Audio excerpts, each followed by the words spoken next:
Gana Raghunathan Vitam Tam Sajivam Sadvitam Savadutam Parijana Saritam Krishna Chaitanya Deva Shri Radha Krishna Padam Sahagana Lalita Shri Vishakkanvitam Shra. Hare Krishna. So, Manashiksha text 1. Gura Goshte Goshta Laishu Sujane Bhusvaragane Swamantre Shri Namni Brajanava Yuva Dvandva Sharane Sadadambam Hitva Kururatama Purva Matitaram Aye Swanta Bratash Chatupiradiyache Dritapada. So we're using the one from Pure Bhakti translation. Oh dear brother, my foolish mind.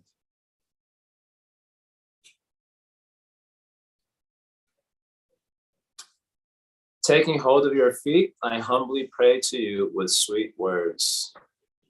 Please give up all pride and quickly develop deep, loving attachment for the spiritual master, Sri Brajadham, the residents of Braja, the Vaishnavas, the Brahmanas, your Diksha mantras, the holy names of the Supreme Lord, and the shelter of Sri Sri Radha Krishna, the eternally youthful divine couple of Braja.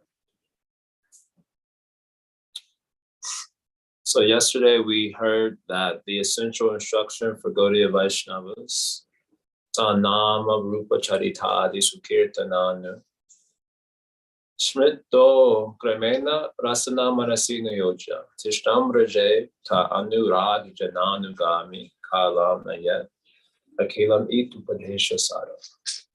So the essential instruction for Gaudiya Vaishnavas is to engage their tongue in Sukirtana and their minds in Anusmriti. And this should be done like all the time. Kalam Nayat Akilam. Like 24 hours a day. That's the ideal standard. And the dreams also should be done. And ideally, living in Braj, Chistam Brije, living in Brajadam, following the Ragatmika devotees or the advanced sadhus, Ta Anuragi Jana, Anugami. So this is the essential instruction for Gaudiya Vaishnavas. And so from this instruction, we understand that the mind and the voice are indispensable in the life of communion.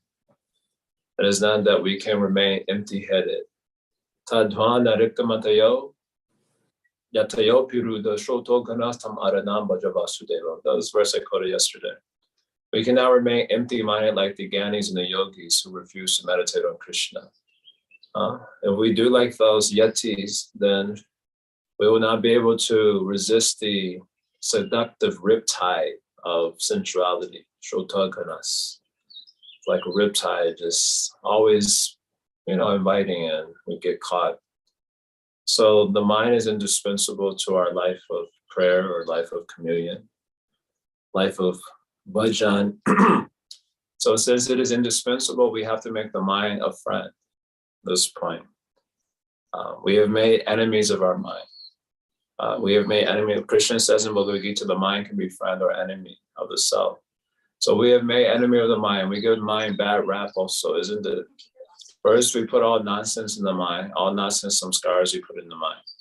Then a portion, and like sponge, the mind sucks up all those some scars. And then a portion of those some scars, according to destiny, they coalesce and then calcify as a particular swabhava. And that swabhava is very hard to resist. Like Kaliya, serpent, that is his prayer to Krishna. I always like those prayers very much. He says, listen, you created the bodies and they have particular swabhava. So the swabhava of a snake is like this, very angry and, envious. And I've gotten this swabhava. It is very hard to overcome the imposition of that swabhava. So therefore, show me mercy or punish me. But what can I do? I'm in a helpless condition. He prays like this. So we put all nonsense, some scars in the mind first. Then a portion, according to destiny, calcifies a swabhava, a particular swabhava. And we develop inertia. Inertia means moving in one direction and very hard to change direction. So that inertia is there, very hard to resist. Mama Maya Dharatya, almost you cannot overcome this Maya, very difficult. And then after you become a devotee, you're going to say, what a nonsense mind I have. You start criticizing it. You're like, hey, but you only put me in these situations. You put some scars inside. Now this club is not. So we made enemies of our mind. So just as we made enemies of our mind, we need to make friends of our mind, because the mind is indispensable in the life of bhajan.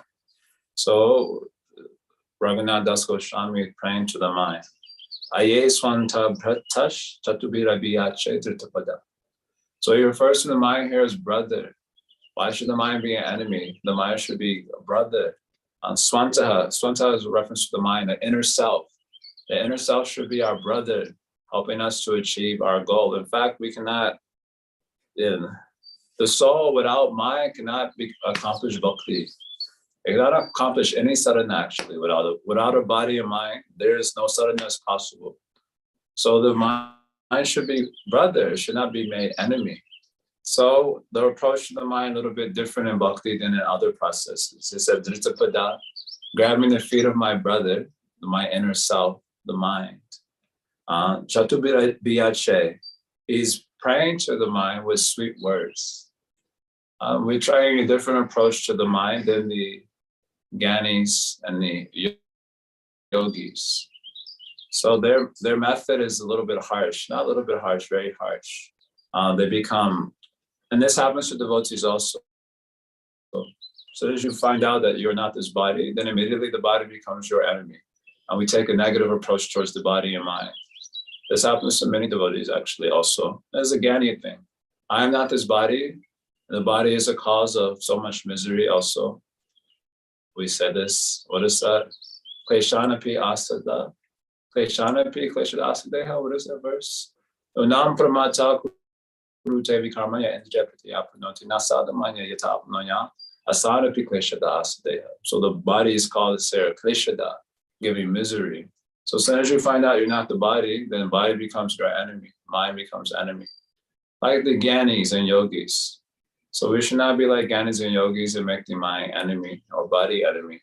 But they are our friends. They are our assistants in bhajan if we use them properly. So our vairagya is not harsh like the Gyanis and yogis. So Rupa Goswami, he wants to make this point in Bhakti Rasamrita Sindhu also, that the Jnana and Vairagya is not an anga of bhakti. He wants to make this point. He gives long lists of the angas of bhakti. But then he says, Jnana and Vairagya are not an anga of bhakti. But a little Jnana, a little Vairagya is required in the beginning. So then what type of Vairagya? The reason he gives this point, so he goes on to say, because Jnana and Vairagya, if it is too excessive, it makes the heart hard. You become callous. And then the schism is created basically between your soul and the apparatus that you're supposed to be using to gain your goals in life. It's a schism there. And you're always at war with the body and mind, never experiencing any peace, never experiencing any happiness. That's why the paths of Gyan and Vairagya yoga, they criticized by Srimad Bhagavatam in so many places. Shreya Shritam Bhakna Mudashate Vibhokli Shanti Eke Vallabodalabde. If you give up this nice path of bhakti, this is a real shreyas, and instead you do Gyan path, what do you get out of that? Kleshanti eke with the Buddha. You simply get only klesha, only misery. So we criticize like this because there creates a schism between soul and body. It creates a schism there. And you're always at war with yourself. And usually you lose the war. Even great sages, they lose this war. They try very hard. But they end up losing the war to some ankle bells and Minika or whatever it is. So this war is going on. It's very painful. But bhakti should not be like that. It shouldn't be so painful. It is pleasing. So there is a type of vairagya also for us. But that vairagya is called yukta vairagya. So that Yukta Vairagya means Anasakta Shabhishayam Yatara Ubhayunjata. Nirbandha Krishna Sambandhe Yukta Vairagya Muchate. So seeing the body as paraphernalia for Krishna service, being engaged accordingly. The mind is also Krishna's paraphernalia, Nirbandha Krishna Sambandhe. So it should also be used accordingly. And that way it's a little bit softer path, a little happy path. Susukam Kartumabhyo. Krishna says bhakti is joyfully performed, not miserably performed. Of course, Prabhupada says in the purport, it can be joyfully performed. So that little addition is a little bewildering. But it depends on what approach you take towards the gifts that God has given in the form of body and mind. So Anye Swanta Oh brother, my inner self, grabbing your feet, I say this with sweet words. Now I'm trying reconciliation. Now I'm going to mend the schism. I have to bring before God all of ourselves together, the inner self and the outer self. That all has to go before God in upasana and worship. So we can sit in front of the deity or in front of God and when we chant japa, but we should bring that inner self also has to be brought. They cannot be left in the car. Just like sometimes parents, when they're dealing with the children making a little problem, they may leave the kid in the car and go inside. So that's not very good. You have to bring the whole self to God. So he's praying to his mind, because that mind has to be brought into Upasana also, into the worship or the sitting near God that has to be brought. So what is his prayer to his mind? First thing he says is, Sada Dhamba Hitwa, that you should give up Dhamba. So the word Dhamba means pride. So give up all the pride. So what happened? How does this pride come? In simple language, when the inner self looks down towards the body and things related to it, then it develops dhamba. Pride or the abhiman, the attachment of I and mine, comes from looking down towards the body and the things related to it. And when the inner self looks up towards the higher agents of divinity, it develops humility. And the humility that is required for doing bhajan, that is developed when it looks up. So it looks down, it gets the dhamba, and if it looks up, it gets the humility required for doing bhajan. This humility is juxtaposed to the apurvam ratim. So it says here, you can see kuru ratim apurvam. Apurvam rati means unprecedented love. This seems to be a reference to, I was looking at all the different commentaries because I was wondering how this is coming in the very first verse itself. But apurva rati basically means love of God, bhav bhakti, prem bhakti, the apurva unprecedented rati, or love. So this rati is juxtaposed next to the request to give up pride, which is basically an implicit statement to develop humility. Because these two are dynamically, they dynamically interpenetrate each other. Humility and love are like a feedback loop. You know, feedback loop, if you put the microphone towards the speaker, then the feedback loop comes and it gets louder and louder and louder. It starts agitation to the audience and everyone there. So like this, humility and love is like a feedback loop. They nourish each other. If you study Shishashikam prayers, we mentioned this many times, if you study Shishashikam prayers from Chaitanya Charitamrita. So Mahaprabhu is there in the Gambhira with Swarup Damodar Ramananda Rai. So he's singing the Shishashikam prayers. And after each shloka, he will give some explanation. And then before he speaks the next shloka, Kaviraj Goswami informs us that his humility increased. And when his humility increased, then he speaks the next verse. Nam Nam Akari Bahudad Sarva Shaktis. Then he gives explanation of that verse. And then Kaviraj Goswami informs us, and then his humility increased. And then he speaks the next verse. Srinada Pisunichi Natora gives explanation. Then Kaviraj Goswami says that his humility increased. And as you know, the Shishashikam prayers are also giving an exposition on the development of love from Shraddha to Prema.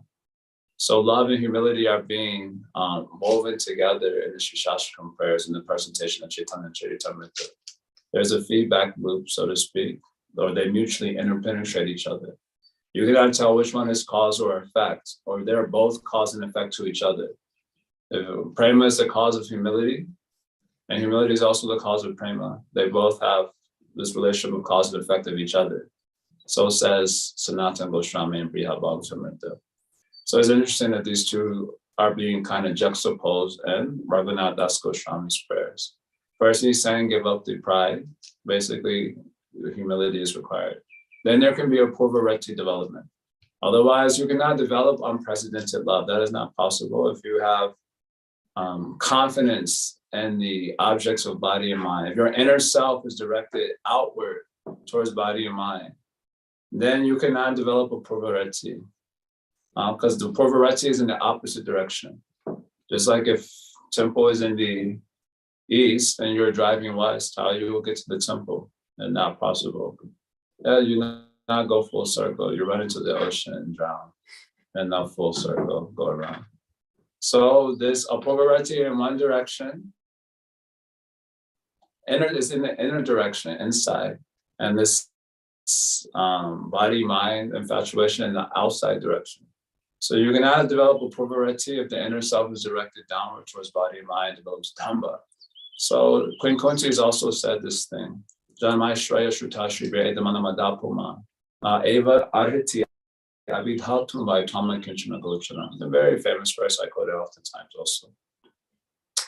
So she says that those whose pride expands due to aristocratic birth, due to wealth, due to beauty, due to high education, Vedic standard high education, not today's standard. That Edamana Madapuma, your pride expands because of that. So pride expands maybe subtly, not that you're going around saying, oh, how beautiful I am, how smart I am, how high birth I have. But you feel sheltered in those things naturally. That is damba. You feel, yeah, I'm very secure. Then, na eva ariti abhidatumba. Then with the feeling, you cannot call out to Bhagavan. That's what she says. You will not be able to do so with the feeling. Very difficult.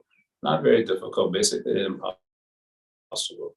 Just like I always tell when I mention this, I always share the verse story from Srila Bhaktisiddhanta of, I think the story is called Govindaya Nama. One boy was going to meet some girl on a date, and he has some popcorn. Popcorn makes its appearance in a lot of Srila Bhaktisiddhanta stories somehow or other. I don't know, maybe it's some other word in Bengali, but it's translated as popcorn in many of the stories. So he's bringing the popcorn, and while he's crossing it over the Jamuna, one huge gush of wind comes and knocks the popcorn into the air. So saying that the popcorn is lost, he's all right, might as well offer it to Bhagavan. So he goes, Govindaya Namaha, and Bhagavan, this is for you. Now, actually, his intent was for the girlfriend, but it is lost now. What can be done? So I should not become the loser fully. So Govinda, this is for you. So, of course, Srila Bhaktisiddhanta giving some heavy purport there about the damba, basically, is what the point we're making, lack of devotion. So our inner self should be directed inward or upward toward the higher agents of divinity, not downward. So I was reflecting on this damba hitva, give up damba. So there's a nice series of verses from second canto I wanted to share in this regard. Because the damba hitva has been juxtaposed to apurvarati, the unprecedented love. And we'll see for what, that is the rest of the verse, the list of purvarati. But apurvarati means basically our goal in life, our sadhya. So these two are being juxtaposed next to each other. They're opposite each other. You cannot have one and also get the other. So nice verses there in the second canto. Srila Shukadeva Goswami is answering the question, what is the duty of every man, especially the man who is about to die? That is the question he wants to answer. So some people give explanation that karma is the duty of every man. They should perform some yajna to attain swarga. So criticizing that, Shukadeva Goswami says that the Vedas, they are filled with the flowery language that directs people's minds towards useless things. This is similar to Krishna's statement in Bhagavad Gita, Bhogaishvaya Prasaktanam. What is that? Bhogaishvaya Prasaktanam? I forget that. I haven't quoted this verse in like years. Chetasam. Taya apritah chetasam, Prabhu. Taya apritah chetasam. Taya aparhita chetasam. So the chetasam, the consciousness aparhita, is stolen by that. By what? By the desire for Bhoga and Aishwarya that is generated from reading the Vedas. So Shukadeva Goswami, he mentions this point that someone's mind is directed towards useless things, and therefore they end up wasting all their life in pursuit of that ultimately insubstantial reality based on enjoyment. So then he says, therefore, if you are an enlightened person, you will only endeavor for the bare minimum to keep body and soul together. And knowing that all other endeavors just culminate in zero, working really hard culminates in zero. So with this, someone may say, well, how will I maintain myself? You know, I need to live, you know, practically how will I maintain? So Srimad Bhagavatam gives a couple of verses there which are very interesting. So he says, when there are ample earthly flats to lie on, what is the necessity of a bed? When one can use his own arms, what is the necessity of a pillow? Very hard to resonate. When one can use the palms of his hands, what is the necessity of varieties of utensils? And when there is ample covering or the skins of trees, what is the necessity of clothing? So, well, if I don't have clothes, I'll be cold. I need some clothes, some practical clothes, or I'll be cold. Sri Vishnankar's commentary.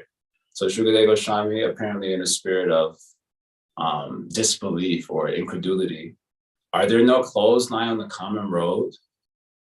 But I need to eat. Like I practically need to eat. Otherwise, how can I live? Do the trees which exist for maintaining others no longer give alms and charity? Now, as Kali Yuga has progressed quite a bit, it's 2022. It's like, well, even if they do give, the government immediately snatches it and puts a big price on it anyway. But how will I drink? I'm going to be thirsty. Do the rivers being dried up no longer supply water to the thirsty? So in Kali Yuga, it gets a little bit hard, these analogies now, but we get the point. So, but I need some shelter from the various elements. Otherwise, my body will not be able to. Are the caves or the mountains now closed? Well, what if a tiger eats me in the cave? This morning, I was standing outside and one fox came by. Immediately, my heart is like skipped a little bit, like, uh-oh, I might be in trouble. But he was chill. He was just minding his business. I was minding my business. He just walked by. But then after he left, I was thinking, what if a bobcat came? The mind started speculating things. So this person is thinking, what if a tiger comes in the cave and eats me? So then last statement, does the Almighty Lord not protect the fully surrendered souls? Paramatma is there in the heart of everyone. He's also in the heart of the tiger. Why would he send some tiger to go eat his devotees?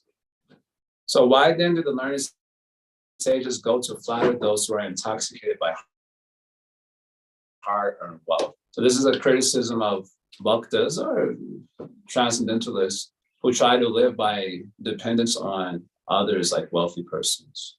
So having said this, the last verse, which is like the conclusion of the series, is a very nice verse of Srimad Bhagavatam, a very important verse also. Evam svachitta swata eva siddha.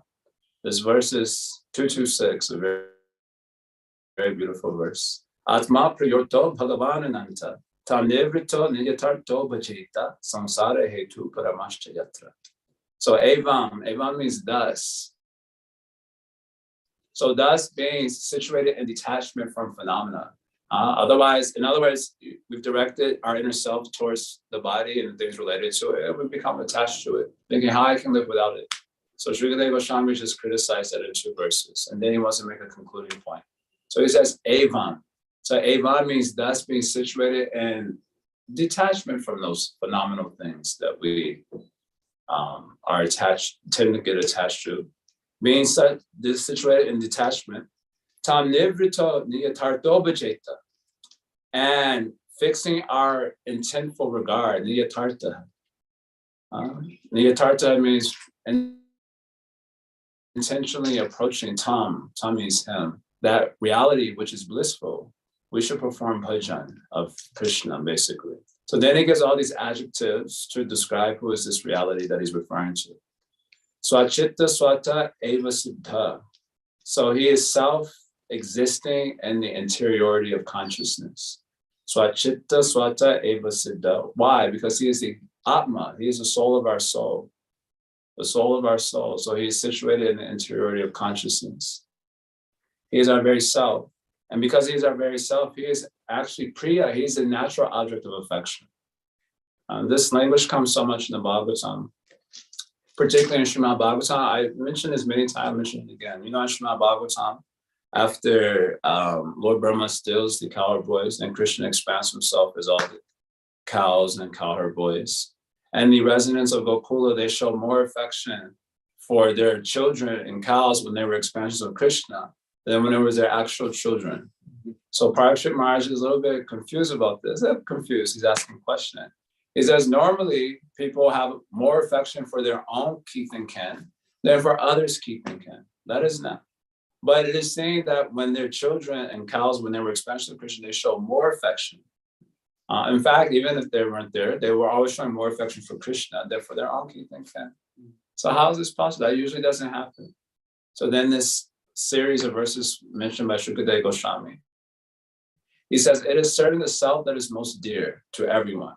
And the dearness of other things is due to the dearness of the self, right? So when you think the self is the material body, so that body is most dear. And things that are related to the body become dear because your body is dear. So your wife, your children, your assets, they are dear because they are connected to your body. That's why they are dear. And other people's things are not as dear because their bodies aren't dear to them. They're not yourself, right? So I always joke when Lokaram Prabhu, Harisham, we were all in the temple together. And Lokaram Prabhu and Harisham were staying in one room together for a period of time. So one day, Harisham was getting ready to do some exercise, I think, in the wedding hall in the top floor of the Chicago temple. He was getting ready to do some exercise, I think. I was just walking through the wedding hall. I must have come downstairs from Prasadam or something.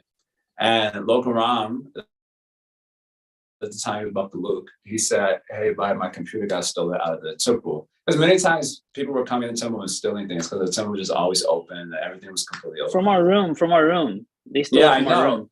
So Lokaram came and said, hey, my computer just got stolen. My computer got stolen from the room. So Harisham was like, I'm sorry to hear that. He was focused and doing his exit, completely unconcerned. And then Lokaram Prabhu said, your computer also got stolen. And then Harisham chastised him. How could you be so irresponsible in the room? And I was just passing by right in the moment when it happened. So I started laughing because I was like, hey, when he said his computer got stolen, you were peaceful. But then your computer got stolen. So that's how it is, natural. Sorry for giving that example, Harisham. I just always stuck in my mind because I was right there at the scene. And it was very, very funny. So I always have to share this story because it demonstrates the point very nicely. Other people's things are not dear because they're not related to your body, right? So that's if you think the body is the self. And if you think the soul is the self, you become a little realized. You realize that your body is there because it's relationship to the soul, right? That is the only reason the body is there. So similarly, take that logic one step further. The soul is there because of its relationship to Krishna. So that means that Krishna is the natural object of affection. Just as the self is a natural. In one sense, you can say we are all ontologically self-centered. That is unavoidable. So we just need to extend our self-notion to the true self of selves. That is Krishna. So he's the Atma because he's the self of the self, the Atma, which that term primarily denotes Krishna or the Paramatma as such. Therefore, he is Priya, he is most dear. And this object is also Artaha. Artaha means Satya, means it is existing in all phases of time. So it won't just disappear on you. Like the material body, which is anartha in some sense. The material body is anartha. It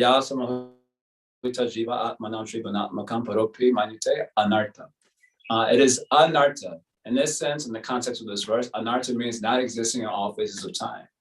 So it is bound to disappoint you and let you down. Your body and also the body of others. But that is not true the Lord. He is Artaha, which here is coming. It means true, existing in all phases of time. Bhagavan Ananta, he is Bhagavan. So Bhagavan means he has all the qualities that make him worthy of worship. Ananta means infinite or without end, undying. So he is a natural object of perfection. So Damba Mitzvah. So this verse is saying, giving up our Damba, that inner self that is directed towards the body, it should go in the opposite direction towards the true object that is worthy of our love. Right now, all the love is going to the material body. It is like the deity only. It is practically the deity. We bathe the deity, we decorate the deity, Shringar. Isn't it? We offer the deity boga, ideally prasadam, hopefully, but we offer the deity food at least 2 times a day, ideally 3 times a day. And we also offer some snacks in between also. So this body is like deity. It is practically the deity. So this is the Damba part when I inner self directed only that direction. This body is not it is not the ideal object of our worship though. It is going to disappoint us inevitably. So it should direct in the other direction towards the true object of worship. And that is Bhagavan. Tam nirvrita niyatarto bhajeta samsara hetu uparamashta yatra. If you do this, then you can destroy samsara and also attain Bhagavan. That is the last line of the verse. So these two are juxtaposed. Inner self directed down, you get Damba, you will not be able to develop the love for Bhagavan. Inner self directed inward or upward towards the true object of worship, then you can develop Apurvarati, this unprecedented love. So then he says here, Apurvarati should be developed. So Atitaram Kuru. So according to Bhagavatam Thakur's commentary, Atitaram Kuru means excessive endeavor.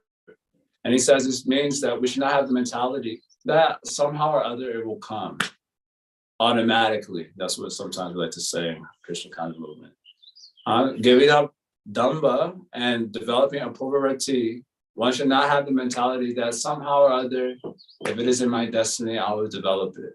No, Atitanam Kuru, there should be excessive endeavor for that love. Not that it will just come automatically. And this is particularly important in the context of Rag Bhajan, because Rag Bhajan means to develop of sentiments and motivations and meditation directed towards the Krishna of your heart. So that's not going to happen automatically. Atitanam Kuru. You have to endeavor for that. Filling the mind with all these samskaras that can crystallize into a svabhava, a particular nature. Just like how it works in the material world. We put all the nonsense inside and it calcifies into a nature. And then that nature just controls us. We can hardly resist it. Even after you become devotee, it becomes irresistible. So in the same way, you put the good samskaras inside and let those calcify and become a swabhava in relationship to Krishna, a nature in relation to Krishna. Gopa swabhava, gopi swabhava. That will depend on how you direct your inner self. So Atita Ramkuru means you have to put a lot of endeavor for that. It won't happen automatically. You can chant Hare Krishna throughout your life, but that thing will not just come out automatically. That is a hope, of course, but that hope is not a good hope. I hope you will be disappointed. One nice verse from Bhagavad Gita I like to quote these days now. Vitaraga bhaya krodha mamaya mamupashrita bahavo gana tapasa putama bhava magata. So Krishna says, giving up attachment, fear, and anger, and taking shelter of him. Many persons develop madbhava, a nature like mine, or madbhava can mean also love for Krishna. After they were purified by the austerity of knowledge, jnana tapasa puta, they got purification by the austerity of knowledge. So this is taking the commentaries a little bit of personal reflection. What type of jnana tapasa is there in Hare Krishna and Rag Marg? So you have to do the austerity of knowledge of learning about Vrindavan. You have to hear about Vrindavan, you have to hear about the associates, hear about their moods. And then if you're so blessed to have a reflection of one of those moods appear in the crystal of your heart, in Jiva Goswami's language, then you have to grow that ruchi that has come. That is also Jnana Tapasa, really diving into the literatures which help to expand in that mood and help give you intuitions about how persons with that mood think, how they meditate, how they desire, what are their motivations. You have the literatures of the Goswamis, especially like Raghunath Das Goswami, they give a lot of information. If someone was, for example, interested in the Manjari Seva, then Raghunath Das Goswami in that mood, he gives so much information, you have to study that.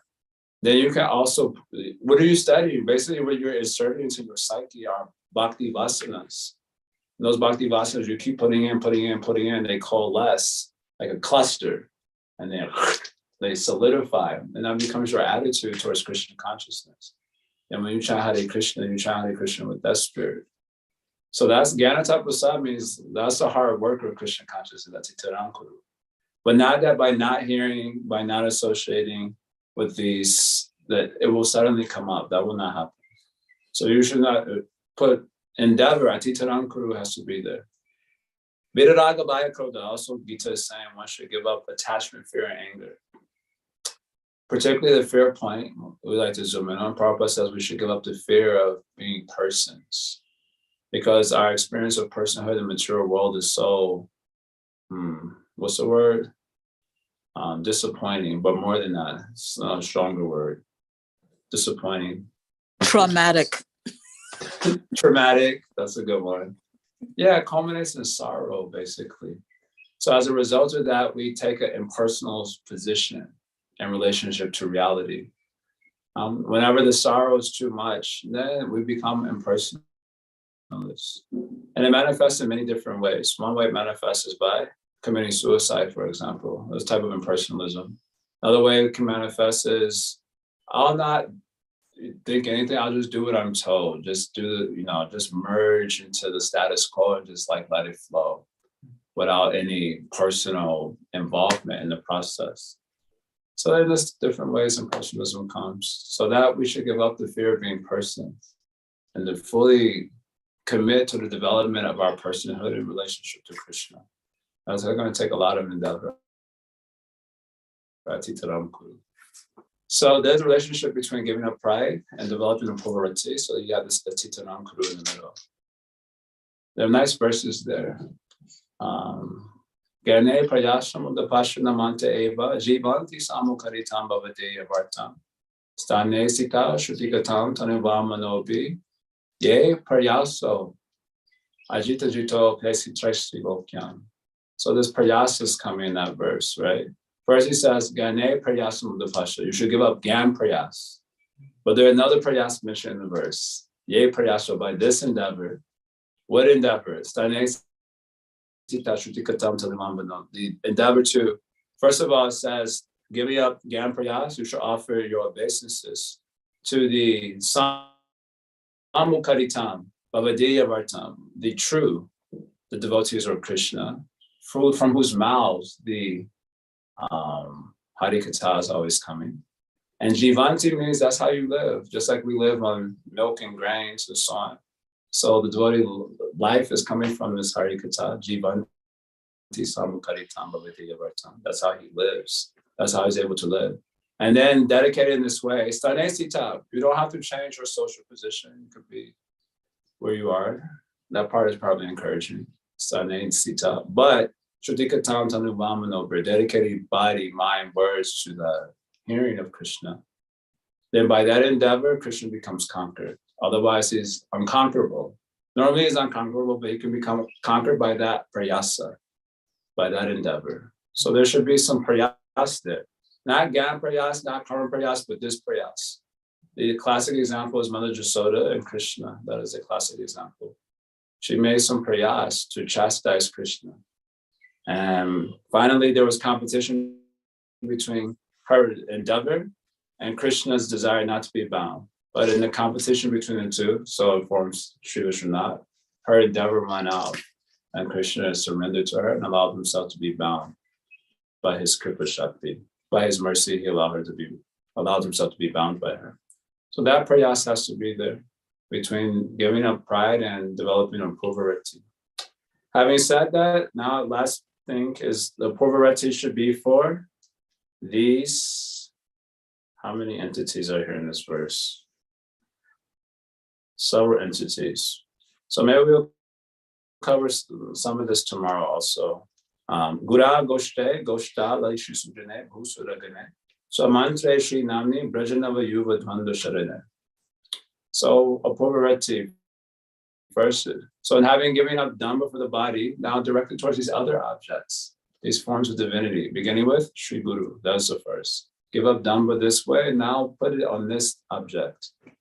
First object is given as Sri Guru. So Guru means the Shiksha Guru or the Diksha Guru or both. That is a Guru. We should have unprecedented love for them. Rendering Vishramba Seva. So in Srila Bhaktivinoda Thakur's commentary, he says we should not simply think that the Guru is a great sage and have a somewhat sort of neutral disposition toward him. Yeah, Guru Maharaj is very highly exalted and we keep distance from him. But rather we should think that the Guru is our intimate and well-wishing friend, our intimate and well-wishing friend. Srila Sachidananda Maharaj, in commenting on this, he also has commentary in Mother Ramina's book. He said he was writing this very important, otherwise how you will develop affection for the Guru, that's unprecedented, if there is too much distance between you and Guru. So in our present culture, the distance between Guru and disciple a little bit strong, so much Aishwarya. So as a result, the disciple doesn't have unprecedented affection. So an interesting comment I saw about this and Anantadas Babaji's commentary that I thought was interesting.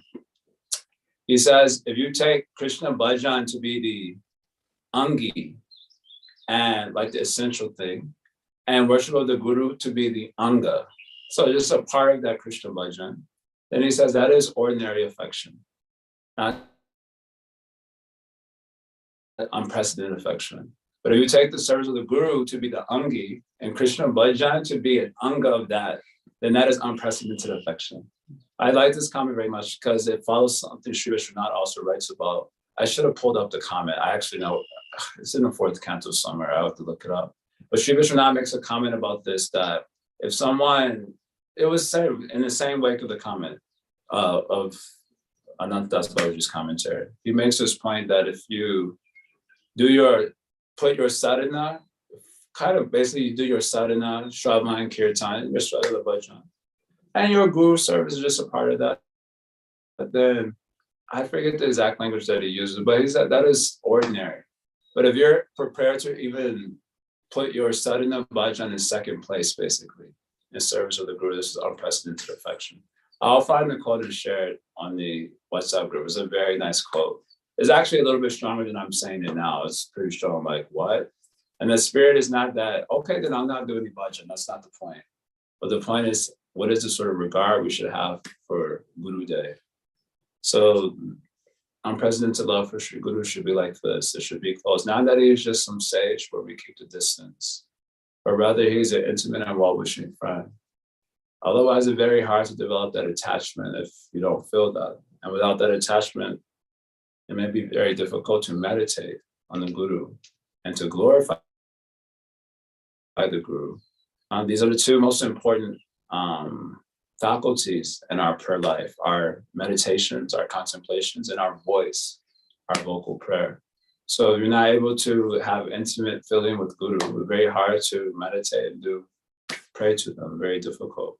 Then how you will go in the direction of apurvarati, it'll be very hard. So he mentions this first. Then he says, Goshte means Vrindavan Dham. So Vrindavan Dham, you have to develop a apurvarati for Vrindavan. Otherwise, how will you go to that place? So actually, each of these words can be expanded unlimitedly. So you're invited to check out some of the commentaries on it. It's very interesting. Goshtali Shu. So Goshtali means the Brijbasis. So two comments come here. Brijbasis means anyone who's living in Braja, they are Brijbasis. And you have to develop affection for all Brijbasis. To take birth in the Dham is a very special thing.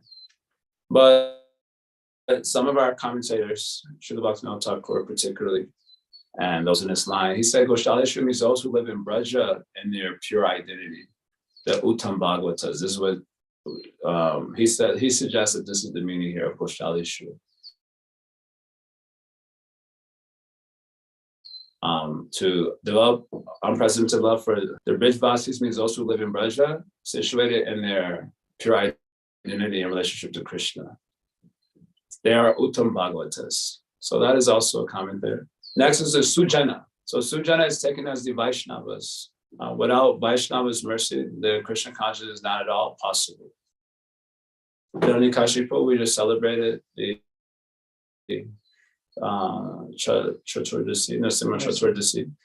Hiranyakashipu asked the question to Prahlad, how do you become Krishna conscious? The second time, after Prahlad Maharaj said, Shravan Kirtan Vishnu Smarana, he was like fried with this kid, you know. So he was like, from where you've become like this. So yeah, he assured his father that you will not become like this, either by your endeavor or endeavor of these teachers, Shanda and Marka combination. Because y'all staunch materialists, grihavrata.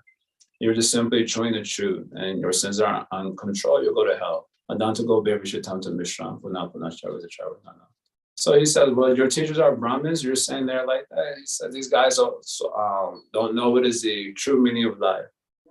Nah, what's the verse? Not Tevidu Swartikatan Vishnu.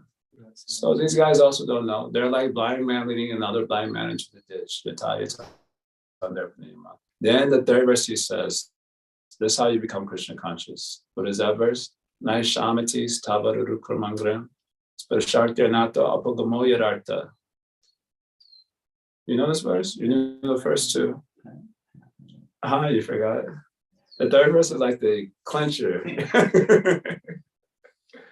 So the verse is saying, for those whose consciousness touches the Vaishnavas, basically.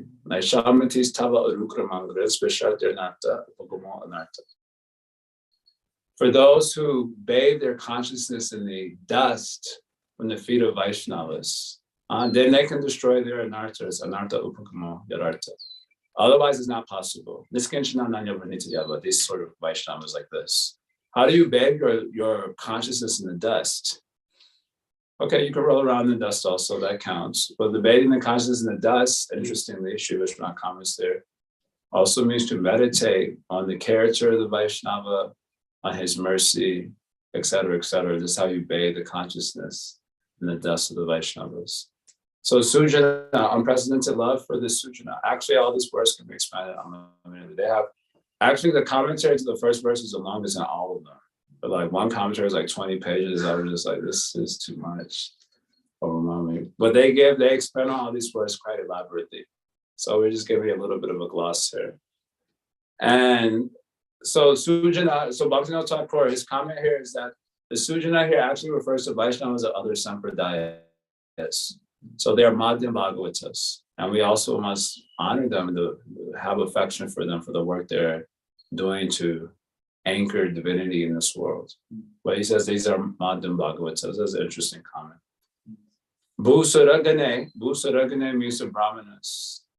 They are the lords of the earth. They're called Bhusaragane, the gods on the earth. Because Krishna is Brahmanya Deva, Sri Bhagavatam Thakur says this refers to the people who are attached to Varnashram Dharma. They do Smarta, but they teach about Vaishnava Dharma. So he's calling them as Kanishtas, but they also do very, very much good work for the world. And so we should have affection for them also, he's saying. Next is the mantra that is given by the Guru, Swamantra. The mantra is considered not different from Krishna. Gopal mantra, specifically, this is a great mantra in Gaudiya Vaishnavism. So there should be affection for this mantra also, that is given by the Guru at the time of initiation. Diksha Kale Bhakta Kare Atma Samarpana. What is the rest of the verse? You know this verse. At the time of initiation, the Bhakta surrenders to the Guru, or surrenders to Krishna in the form of the Guru. And at that time, he receives the Diksha mantra.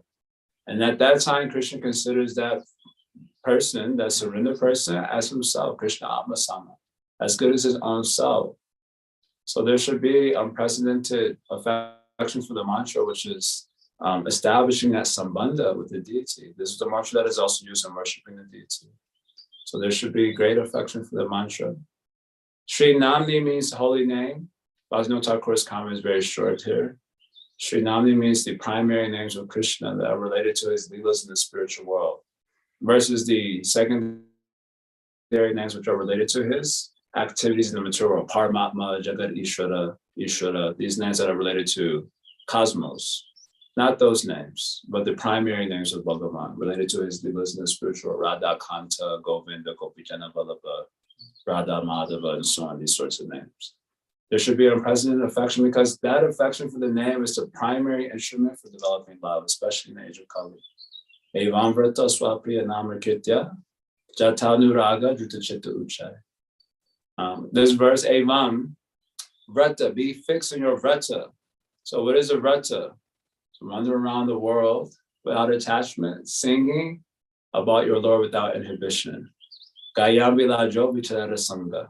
Wandering, vichara, going here and there, without attachment, singing without inhibition about your Lord. I always joke about this, wanting to be in Whole Foods. Then you get the inspiration and you just bust out into a song in the middle of the store. Now they will take out their phone and you might make the news or something. But not for that reason, just you don't have any shyness about it. You sing. So Evamrita being fixed in that vow, Swapriya Namakirta, specifically through the instrument, if you will, of bhakti, characterized by chanting the names that are dear to your heart, Swapriya Namakirta. Then Jata Nuraga, then Anuraga, prema will come to this, and the heart will completely melt. So the holy name is the main instrument by which this prema can be obtained in the age of Kali. Bhajanera Madhya Shreshta Navavidya Bhakti Krishna Prema Krishna Dikte Dare Mahashakti Tara Madhya Sarva Shreshta Nam Sankirtan Nir Aparad Namile Paya Premadan. Out of all the forms of bhajan, the Navavidya Bhakti is best because it has great Shakti for giving Krishna Prema and Krishna. But out of the 9, the best is Nam Sankirtan, done without aparad, because that will bestow Prema Bhakti very swiftly.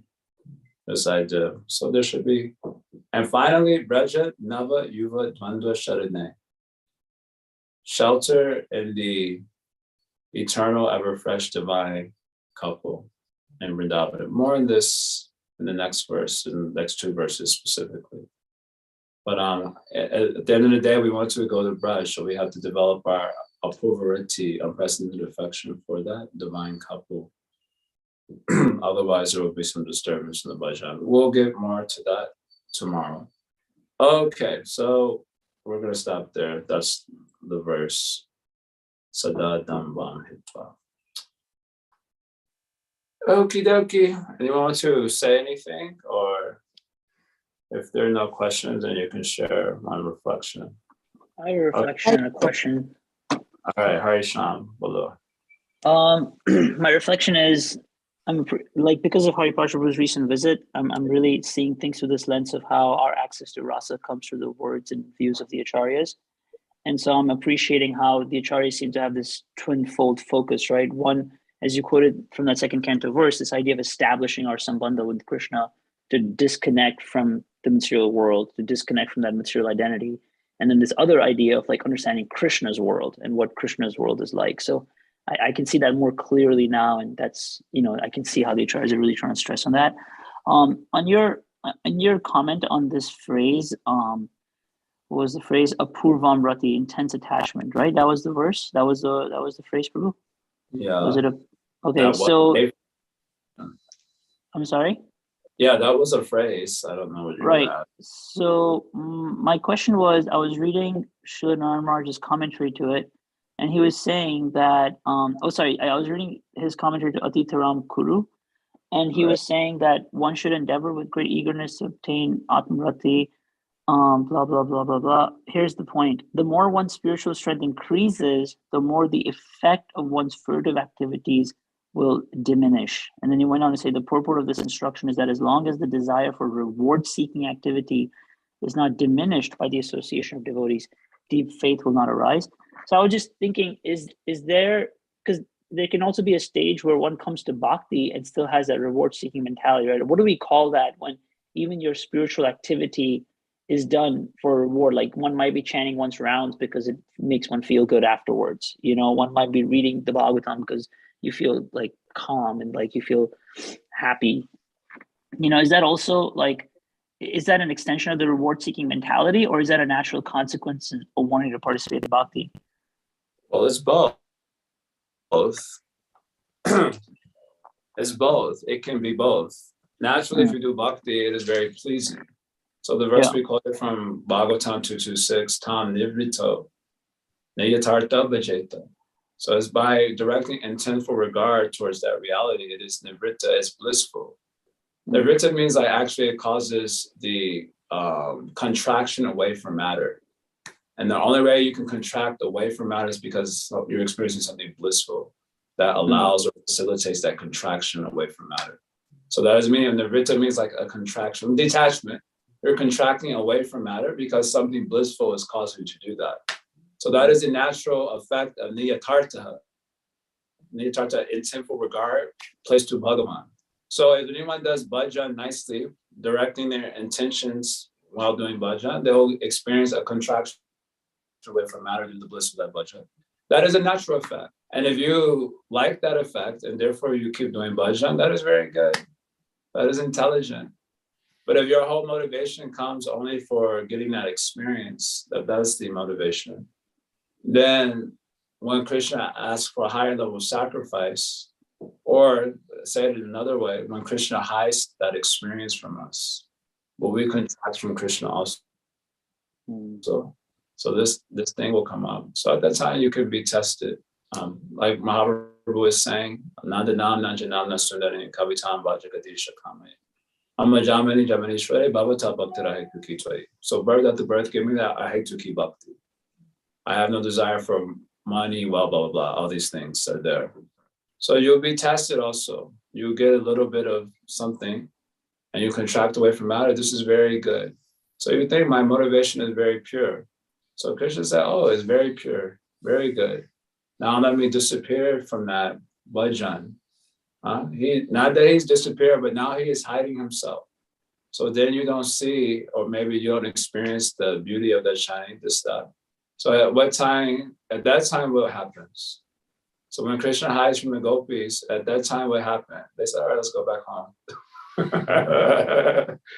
Let's go home now. He's hiding, we cannot find this fellow. He's just no, that time, their devotion doubled and tripled and quadrupled. So in that sense, if we are motivated by something other than devotion, then Krishna himself will help suss it out, bring it out, expose it to ourselves also. And at that time, we can make the choice. That time, Atitaram Kuru. Now he is hiding himself. Now I will double my endeavors to find him. Or Krishna, Mother Yashoda was trying to bind Krishna, and the rope wasn't long enough, so she kept getting more and more rope. Atitaram Kuru. Somehow I have to bind this fellow. If I have to take all the rope in the whole world to at least to see how much rope it will take to not bind him. Atitaram Kuru, that time, and tripled and doubled. So obviously, as sadhakas, we have all sorts of ulterior motives. It is unavoidable. So Krishna is very helpful in exposing that. Also, like Arjuna, another example. Arjuna pulled my chair to center about him. He was all enthusiastic, full of enthusiasm. And Krishna said, oh, you fired up. You're ready for this. So he pulled it right in front of Bhishma and Drona. And then immediately Arjuna was exposed to himself. Oh, my attachment is very strong. And then he didn't want to fight. So Krishna is very helpful in this regard. When he exposes us to ourselves, then that time we get to make a decision. Atitaram Kuru, or okay, then go down. Back to Damba. Thanks, Prabhu. That was a really beautiful answer. Last reflection. I really love this quote from Anantadas Babaji that you shared. That what is your perspective on your devotion to Guru? Is it an aspect of your devotion to Krishna, or is it what you're actually doing, and your worship of Krishna, is actually supportive of your worship of Guru? It's like Srila Bhaktisiddhanta would say, some worship. Some worship Radharani because she worshipped. How did he put it? Like they ultimately they worship Radharani because she's a devotee of Krishna, but we have something to do with Krishna because he happens to be related to Srimati Radharani. You remember that thing Srila Bhaktisiddhanta would say about worship of Radha? Something, yeah, it sounds very familiar. I wish I could. I want to find that quote. I should have it aside. It's a very good one. I'll send it later. No, this is a different one. Yeah. Mohammed, you want to say something? So I connected several parts of your talk. Initially, you were talking about our tendency to impersonalize our relationships when we feel inability to go forward in Krishna consciousness. And later on, also you mentioned the verse about Hisham, also like that verse, and also like that from Bhagavad Maharaj, that how our worship of Krishna goes on to become a limb of our worship of Guru. So I really appreciate that.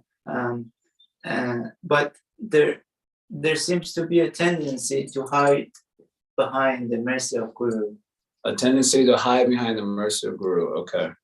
Leading to a sort of numbness or I don't know, lethargy mixed with a lot of other things.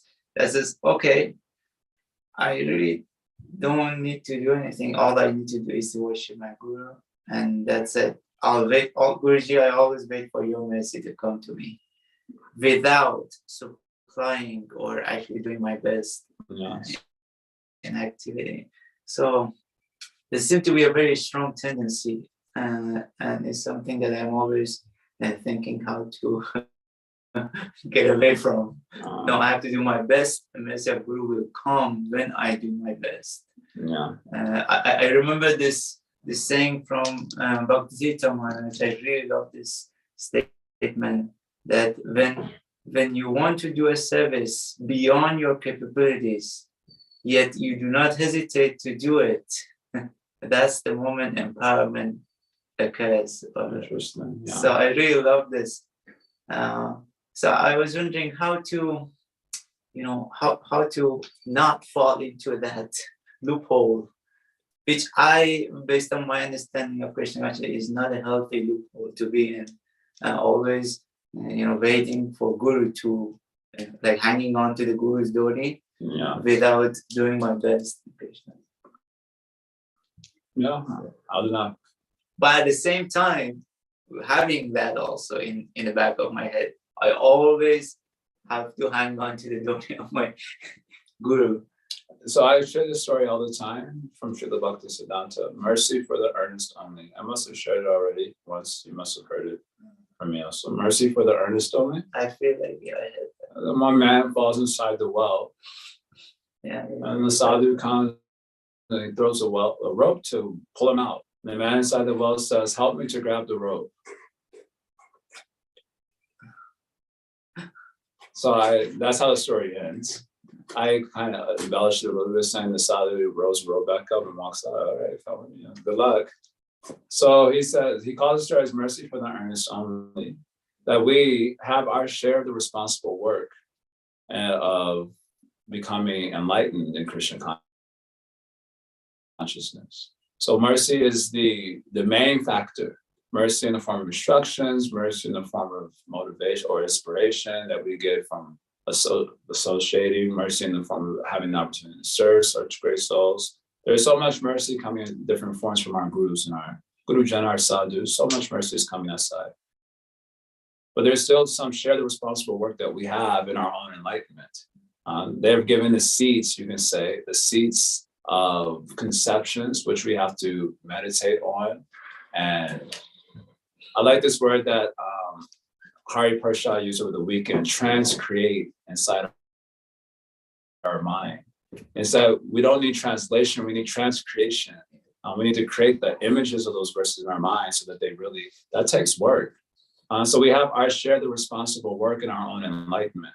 At the end of the day, Krishna instructs Arjuna and says, you do as you like. Yata ichasi tata guru, do as you like to do. So that means bringing our will to spiritual life is going to be a major factor in our enlightenment. We can't discount ourselves out of the formula.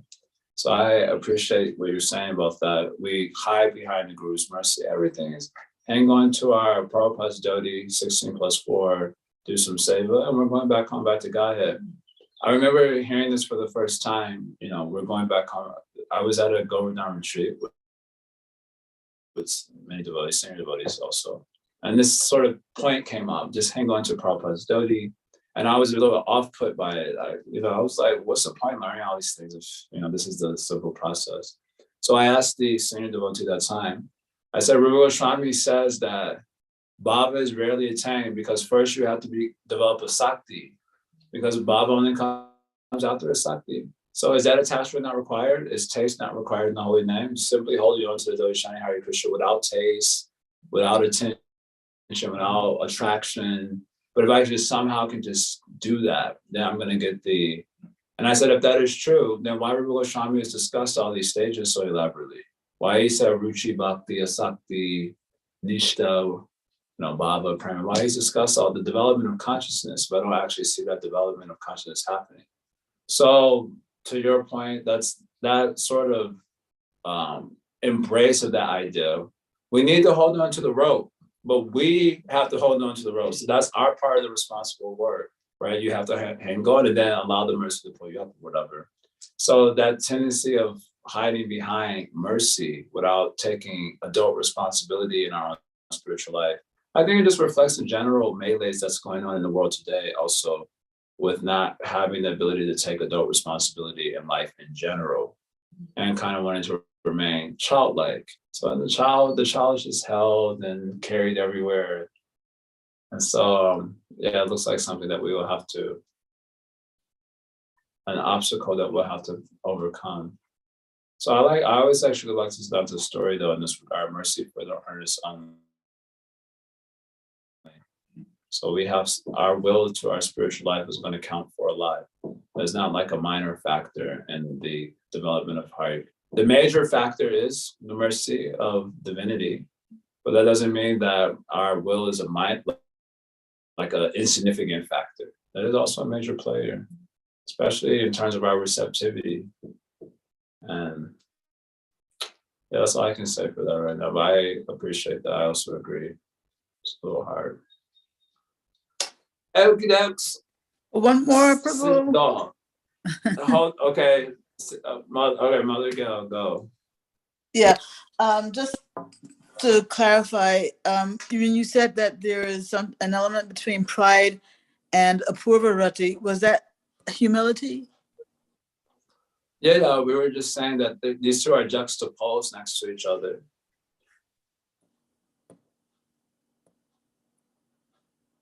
Which is interesting because it's love. These two are cause and effect of each other. That's what we were making a point like that. Wait, your screen froze on me for a little bit. So so therefore I missed what you were basically trying to say. Is they giving up pride and developing a purvarati, they're basically juxtaposed next to each other. Yeah. Oh my God. Giving up pride means humility. Uh-huh. Giving up pride means humility. And humility is the cause of prema. And prema is also the cause of humility. So they have this cause and effect relationship to each other, according to Sanatana Goswami's Brihabhadramrita. So we were just pointing out that it's interesting that these two are juxtaposed at the very outset of the process of Krishna Bhakti. And we also quoted Mahaprabhu's exposition of Shri Shastrakam in the Chaitanya Charitamrita Anchalika chapter 20. Before, the verses of Shri Shastrakam speak of the development of prema, how prema is going to blossom in the heart, from Shraddha to prema. Before Mahaprabhu speaks the next verse, Kaviraj Goswami always inserts, his humility became deeper. And then he speaks the next verse. Then he gives explanation. Then Kaviraj Goswami, his humility got deeper. So there's this relationship between humility and prema. They're cause and effect of each other. Mm-hmm. So this is from the very big outset of spiritual life. Turning our inner self away from the body and things related to it inward towards the higher forms of divinity. And that requires humility, basically. Then like that, you'll begin to develop the love. And it keeps on, like a feedback loop. It gets stronger and stronger. Mm-hmm. Thank you. And then just one other thing. or actually two other things. Um, when you were saying how it's impossible ontologically to avoid being selfish, right? When you or self-centered. Okay, so when you think you're just the body, everything connected to the body is dear to you. But then when you realize that you're the soul within the body, then the body in which you're inhabiting, that becomes dear to that new sense of self, right? Right. But if you go further, right, to the self of the self, that's where I get into problem, because yes, I am the tiny self, but I am not the whole, the supreme self, which is the self of myself, right? Yeah, you're not the supreme self, but you have no existence without that supreme self. That is the idea. The body cannot exist without the presence of the soul. Oh, so the soul cannot exist without the presence of Paramatma, or the supreme soul. So he is a very foundation of our own existence. So in that sense, he is the self. Just like you could say, he's the breath of life. He is the breath of life. There was no breath, you will be finished. So what is the breath of the soul? The breath of the soul is that supreme Lord. He's like the breath, without which we could have no being whatsoever. So he is, in a sense, our deeper and truest self. In that sense, that is the meaning, and therefore he's the natural object of affection. Just like you have natural affection for breathing. We don't think about it. We don't think about it so much because but I have allergy problems, so I have issues with breathing when my allergies get really bad. So I'm here in Ipsy, and that happens every time I come. I get a little allergy problem. First week I've been doing good. Now the last 2 days has been a little heavy. My sleep has been disturbed at night, so I can't breathe properly at night. So that time I'm missing my breath very much. That time I'm realizing how much affection I have for breathing. So Krishna is like that. He's like the breath behind everything. You don't notice it.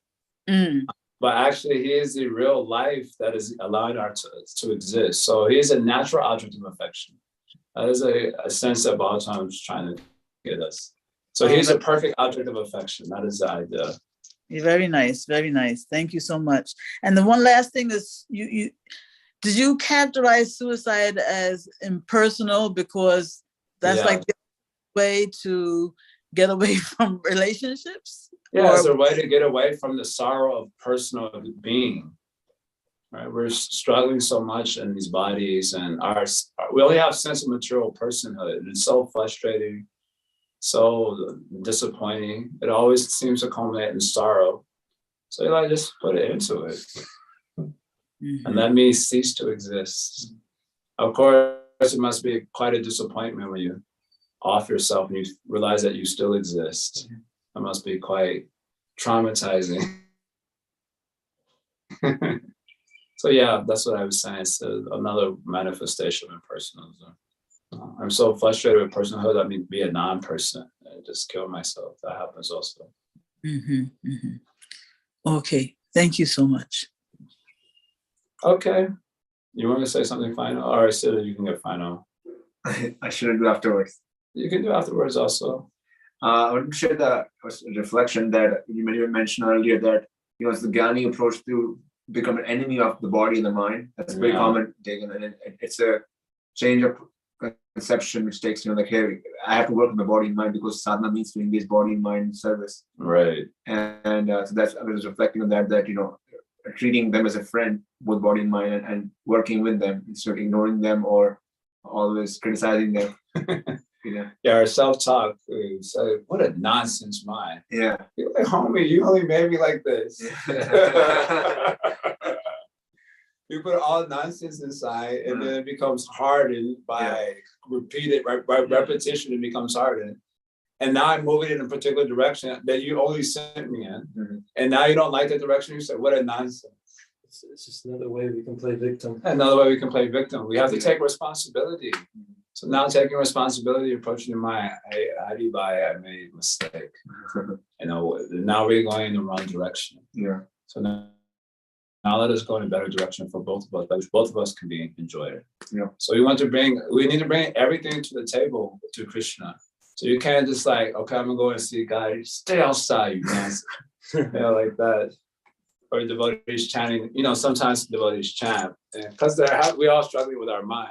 Just this demon, and like your whole self-talk is like this. What a demon mind I have. He's like, homie, you only put me like this. Now you're calling me names. Yeah. So then it'll give you more problem. Yeah. If you make schism like that because the soul and mind have been together since beginning this time. Yeah. Until you get liberation, there will be no separation from this brother. Mm-hmm. And so if you keep making schism like that, then it will get more trouble for you. So they say like this, that which you resist persists. They have a saying like this. That's a good saying. That which you resist persists. So devotees also do this. They keep making enemy with the mind, calling it names, and this is nonsense. So because of that push, it pushes back, good resistance, because of inertia. So we have to take a different approach. Hey, Haribhai, sorry, we're going in the wrong direction now. Now let us go in a better direction so that both of us can enjoy. Mm. Yeah, really, there's another way? Yeah, both of us can enjoy it this way. There's a better way. I discovered a better way. And that way, harmonizing the body-mind to our goals in life. Whereas in the other system, the body and mind is always an enemy. So they do harsh austerities, and that is why it is not susukam. So Krishna says a bhakti is susukam, and joyfully perform. So that because you can use all your senses in service of Krishna, that is why it's happily performed. Or the other thing, they want to cut it out, as little sense gratification as possible. Then the mind becomes disturbed and create problem. So yeah, we were mentioning like that. Hey, learn these verses, all right? Over 11 days, 12 days, maybe a little bit more, we will go to Manashiksha. So you should learn each verse every day. Shikarini is the name of the meter. If you don't know how to chant it, then go to YouTube, type in Shikarini. They have different Sanskrits they sing the meters. Or I can also do some recording. But we can learn the verses along the way if we can. It's a good exercise. At the end of the Manashiksha, we're being instructed to do so. And recite these verses regularly. Learning Sanskrit is not my ID card. Okay, you can at least try. If you can remember the samsara prayers, so then we can learn this also. And you can also chant another theme, honestly. Chant Manashiksha without the mind. I'm just knowing the verses. Just like samsara dalva, the mind remains empty the whole song. Only like Bande Guru. I know what that means. The rest of the thing is the mind completely empty. Sometimes I get to the 7th sense, I'm like, wait, when do we do? So anyway, there's nice verses to learn. Okay, we'll finish here. Om Tat Sat, Srila Prabhupada Ki Jaya, Hari Bol. Shri Hari.